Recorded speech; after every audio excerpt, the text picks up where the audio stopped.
다음으로 자음의 이해, 즉 평음, 격음, 경음에 대해서 우리가 한번 알아보겠습니다. 자, 여러분, 우리가 앞 시간에 발음 기간에 따라서 디자인된 자음에 대해서 살펴봤어요. 그렇죠? 그런데 이런 기본적인 자음을 가지고 평음, 격음, 경음을 구분할 수 있을까요? 또 그것을 어떻게 그러면 이 소리가 나는 이 어떤 원래의 차이를 어떻게 글자의 모양에 반영할 수 있을까요? 예를 들면 여러분 즈, 쯔, 츠 다 지금 소리가 좀 달라요. 그렇죠? 즈는 뭐예요? 즈 평음이에요. 그렇죠? 츠 이건 뭐죠? 격음이죠. 쯔는 뭡니까? 경음입니다. 그렇죠? 이 즈, 쯔, 츠 여러분 혹시 쓸 수 있어요? 머릿속에 그려볼까요? 자, 즈와 즉 평음과 격음 츠, 격음으로 갈 때, 그 다음에 쯔, 경음으로 갈 때 어떻게 디자인이 지금 달라지고 있나요? 이런 어떤 요걸 어떻게 이 소리의 구분을 어떻게 요거를 글자를 만들까? 이제 이런 어떤 고민을 했던 것을 우리가 알 수 있어요. 그래서 지금 우리가 알고 있는 즈, 그 다음에 쯔, 그 다음에 치가 만들어진 거예요. 요 문자가 만들어진 거예요. 자, 한번 우리 보겠습니다. 요 평음과 격음, 경음의 대립에 대해서 우리가 한번 살펴보겠습니다. 자, 한번 우리가 영어로 한번 볼게요. 푸, 브, 트, 드, 크, 즈.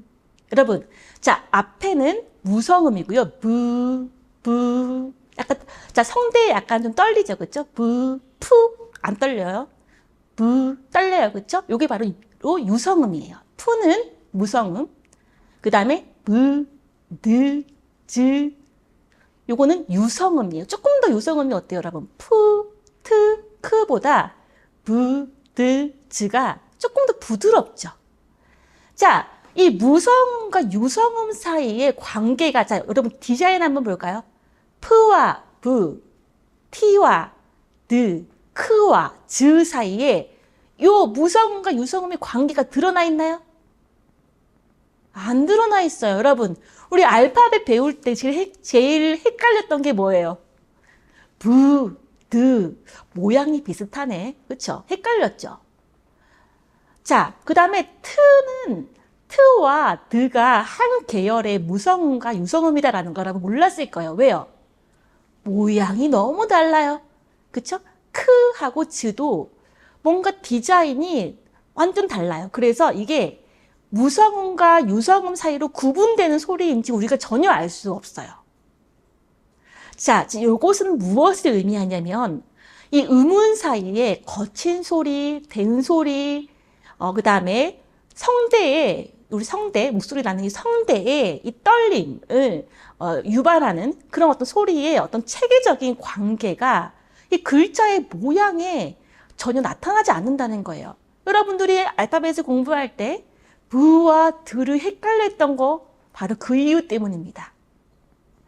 자, 하지만요, 한국어는요, 아까도 얘기했듯이 즈, 쯔, 츠의 요 어떤 소리를 체계적인 이 음성학적인 대립을 그대로 글자의 디자인에 담고자 했어요. 자, 여러분 우리 한번 글자를 봅시다.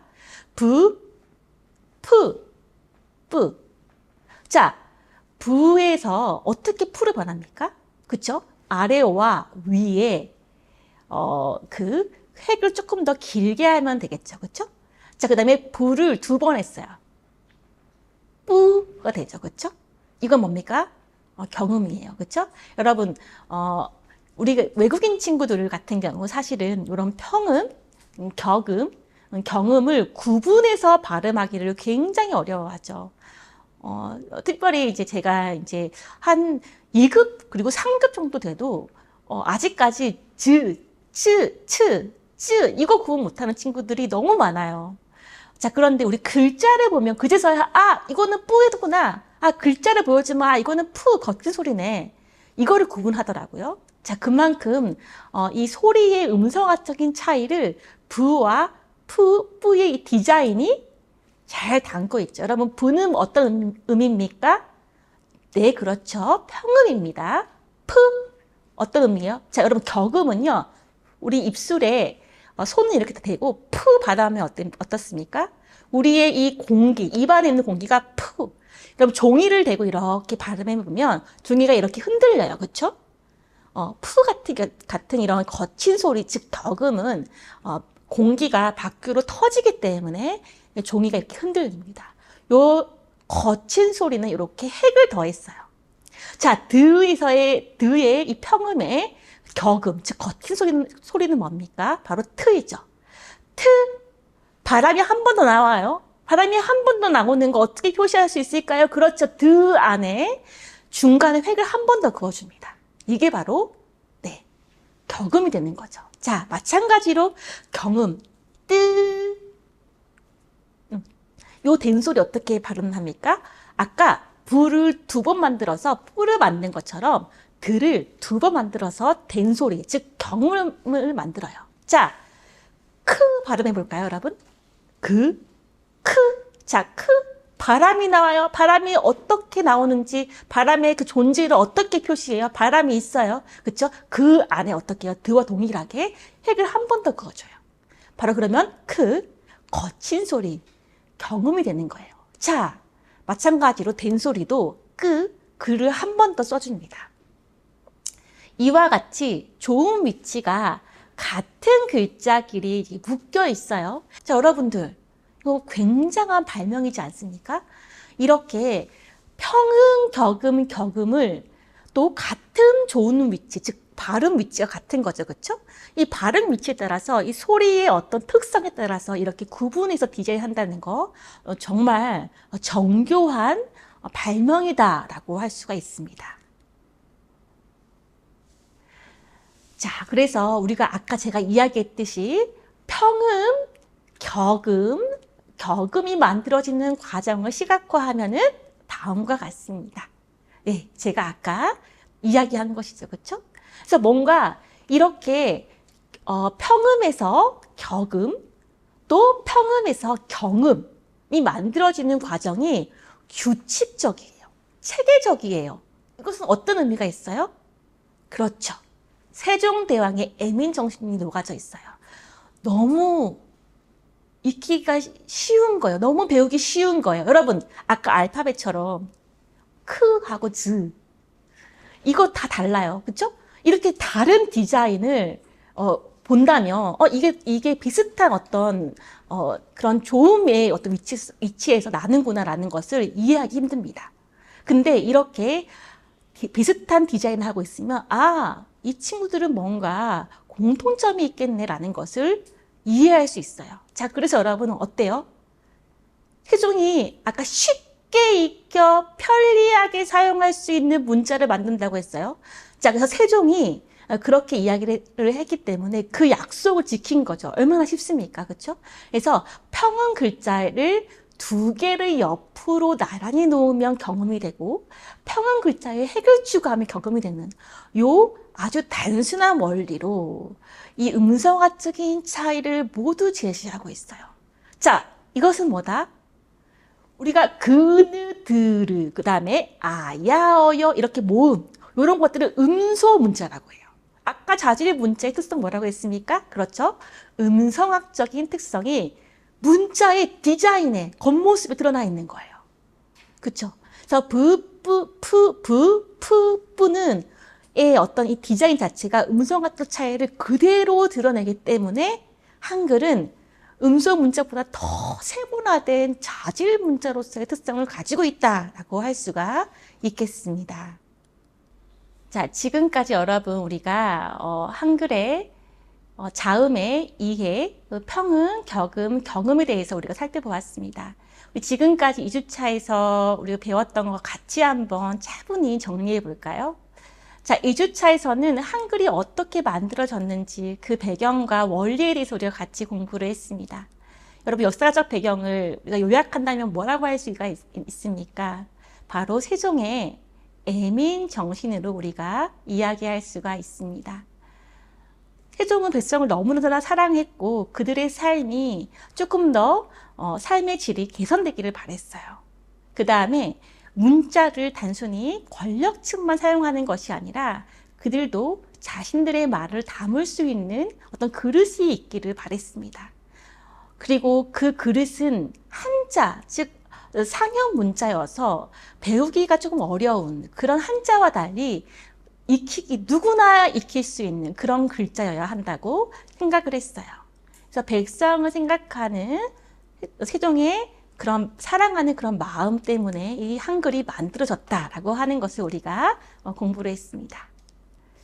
또 두 번째로는 세종은 성리학을 국가의 새로운 통치 이념으로 만들고자 했기 때문에 이 조선시대의 통치 이념인 성리학의 세계관을 바탕으로 한글을 만들고자 했어요. 그래서 여러분 한글은요, 음과 양의 이 조화, 즉 자음과 이 모음의 조화로 대표되는 이 성리학의 원리가 숨겨져 있습니다. 특히 어디에 숨겨져 있나요? 그렇죠. 우리가 같이 공부했던 것처럼 단모음의 이 성리학의 원리가 숨겨져 있습니다. 또 동아시아 문자사의 흐름 속에서 뭔가 한자와는 상형 문자와는 차별화된 고유한 문자를 만들고자 했어요. 그것이 무엇입니까? 그렇죠. 표음 문자였어요.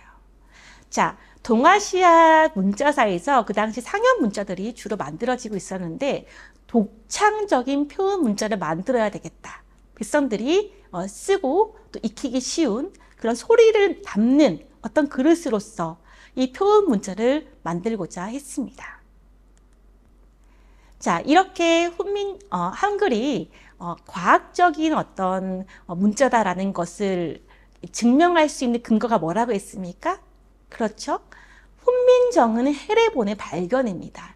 이 해례본은요, 한글이 어떻게 만들어졌고 왜 만들어졌고 이 한글의 글자를 어떻게 조합할 수 있는지 이것을 다 담은 어떤 책이죠. 이 훈민정음 해례본을 통해서 그것을 만들고자 했습니다. 우리 여러분 한글의 문자론적 특성 굉장히 좀 우리가 깊게 공부해 봤습니다.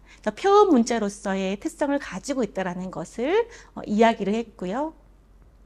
이 표음 문자는 다양한 구어, 또 다양한 어떤 그런 말들을 다 표시할 수 있는 그러한 아주 쉬운 그러한 구어에도 유리한 문자였다라는 것을 우리가 같이 주목해서 봤습니다. 그래서 이렇게 표음 문자로서 우리가 우수성을 강조할 수 있는 단적으로 우리가 확인할 수 있는 사례가 바로 인도네시아의 소수민족의 찌아찌아족이 있었는데요.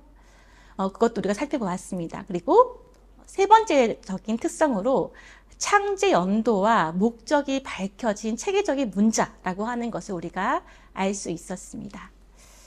그 다음에 우리가 모음에는 어떤 것들을 우리가 봤습니까? 네, 모음에는 바로 천, 하늘, 지, 땅, 인간.